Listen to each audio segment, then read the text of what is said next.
আসসালামু আলাইকুম।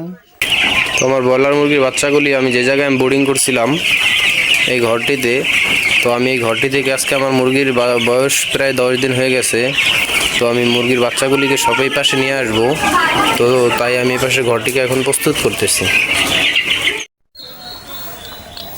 তো ঘরে এই পাশে আমি বাচ্চা আনার আগে আমি জীবাণুনাশক স্প্রেটা আমি দিয়ে দিচ্ছি। স্প্রেটার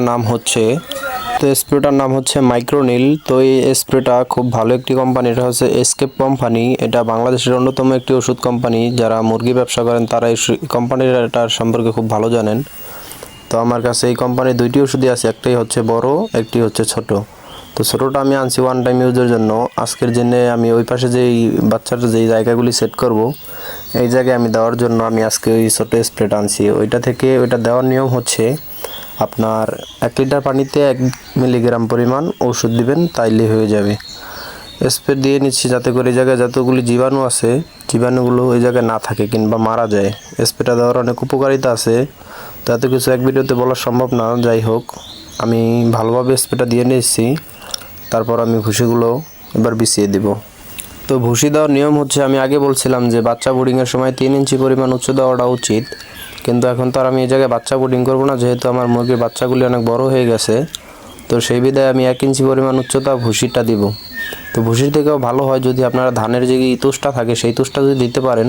তো আমাদের এই জায়গায় ধানের তুষ পাওয়া যায় না, এই কারণে আমি কুড়াই দিচ্ছি বেশি করে, কাঠের ভুসি যেটাকে বলা হয় সেইটা দিচ্ছি। কিন্তু আপনার এই ধানের তুষটা দিলেই অনেক উপকার হয়। এই কাঠের ভুসির থেকে আপনার যেই ধানের যেই তুষ থাকে সেটা দেওয়ার উপকারিতা সম্পর্কে একটু বলি। সেটা হচ্ছে কি, এই কাঠের ভুসিটা দিলে আপনার দেখা গেল মুরগির বাচ্চায় যখন এই ভুসিগুলো লাড়াচাড়া করে তখন তা ওদের নাকে মুখে যায়। এই কারণে এই ভুসি থেকে দেখা গেল অনেক সময় ঠান্ডা রোগের সমস্যা দেখা দেয়, মুরগির গলা খসখস করে, এরকম সমস্যা দেখা যায়।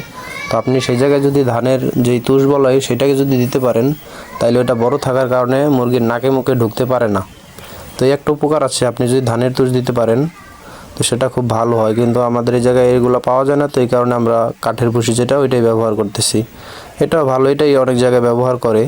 তো তারপর মুরগি 10 দিন বয়স থেকে 20 দিন বয়স পর্যন্ত আমি যে ওষুধগুলি খাওয়াবো সেই ওষুধগুলি হচ্ছে আপনার জিং ওষুধ, যেটা মুরগি সুস্থ রাখার অনেক কার্যকর ভূমিকা রাখে, এবং গ্রোথ ফাইটার আছে যেটা 10 দিনের পর খাওয়ানো যায়। তারপর আছে আপনার ক্যালসিয়ামের ওষুধ, এইসব ওষুধগুলি আমি এখন খাওয়াবো।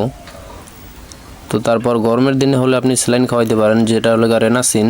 এইসব ওষুধগুলি খাওয়ালে দেখা গেছে অনেক সময় মুরগি সুস্থ থাকার কারণে এই ওষুধগুলি এক কথায়